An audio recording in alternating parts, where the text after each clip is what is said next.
நீங்கள் நல்லா இருப்பீங்க.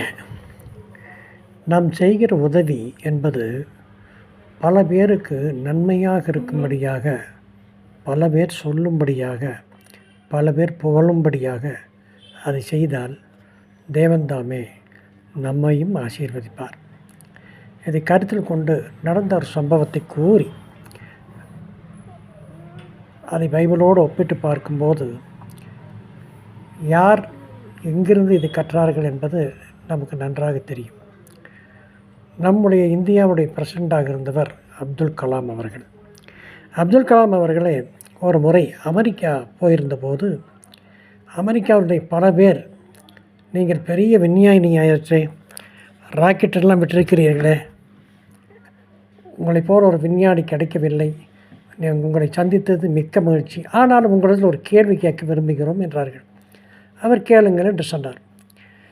நீங்கள் செய்ய வேண்டியது ராக்கெட்டை விட உங்கள் மனசுக்கு சந்தோஷமான ஒரு நிகழ்ச்சி ஏதாவது உங்களுடைய வாழ்க்கையில் நடந்திருக்கும் அல்லவா, அது என்ன என்று கேட்டார்கள்.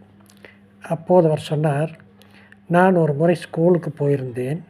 ஸ்கூலில் எல்லா குழந்தைகளுக்கு அவர்கள் எப்படி இருக்க வேண்டும், என்ன செய்ய வேண்டும் என்று நான் சொல்லி கொண்டிருக்கும்போது எல்லாரும் எழுந்து நிற்கும்போது கடைசி பெஞ்சில் இருக்கிற ஒரு லைன் பெஞ்சில் இருக்கிற அத்தனை மாணவர்களும் எழுந்திருக்க முடியாமல் உட்கார்ந்தே இருந்தார்கள்.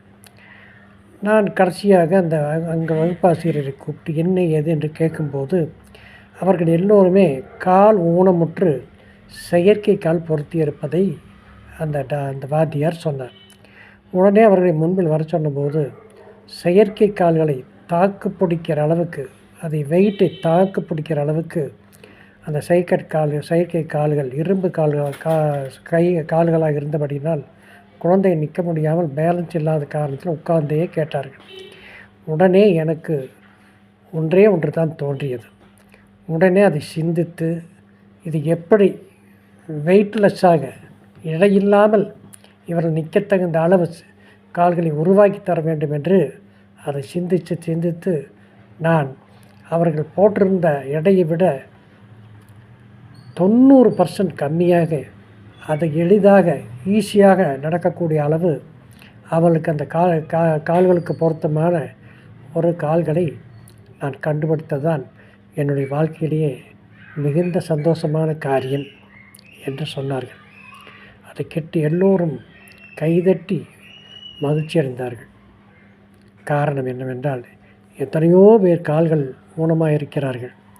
ஆனால் கால்கள் தாங்கக்கூடிய அளவுக்கு செயற்கை கால்களை பிடித்து நடக்கக்கூடிய அளவுக்கு ஒருவர் செய்திருக்கிறார் என்றால் அது அப்துல் கலாம் அவர்கள் மட்டுமே. இதே போல தான் பைபிளில் பார்த்தீர்களானால் சரித்திரமாக இந்த தாவீது ராஜா ஜெயித்து கொண்டே வந்தான். தாவீது ராஜாவுக்கு யோனாத்தான், சவுலுடைய மகன் யோனாத்தான் ரொம்ப க்ளோஸான நண்பனாக இருந்தார், மச்சுனனாக இருந்தார். ஆனால் மச்சுனன் என்ற உரிமையை விட நண்பனாக இருந்தார். அப்படி இருக்கும்போது அவர்கள் நடந்த யுத்தத்தில் அவர்களும் அப்பாவும் மகன் 2 பேரும் இறந்து விட்டார்கள். ஆனால் தாவீது என்ன செய்தான் தெரியுமா? யோனாத்தான் மகன் யார் என்று கேட்கும் பொழுது 2 கால்களும் ஊனமுற்ற ஒருவனை கொண்டு வந்து அவன் முன்னால் நிறுத்தினார்கள். உடனே அவன் சொன்னான், இன்றிலிருந்து என்னுடைய பந்தியில் நீயும் இருப்பாய் என்று வாக்கு கொடுத்தார். அவன் ஊனமுற்றவன் என்று அவன் பார்க்கவில்லை. என்னுடைய ராஜபந்தியில் நீ இருக்க வேண்டும் என்று அவன் அப்பா செய்த நன்மையை கருதி அவனுக்கு அந்த பொறுப்பை கொடுத்தார், பதவியை கொடுத்தார். நீங்கள் எப்படி இருக்கிறீர்கள்? ஊனமுற்றவர்களை கண்டால் ஒதுங்கி போகிறோமா, கண்ணை மூடிக்கொண்டு போகிறோமா? நினைத்து பாருங்கள். நல்லதே செய்யுங்கள், நல்லதே நடக்கும். நாளை சந்திப்போமா? லைக் பண்ணுங்கள், ஷேர் பண்ணுங்கள், சப்ஸ்கிரைப் பண்ணுங்கள். ஆமென்.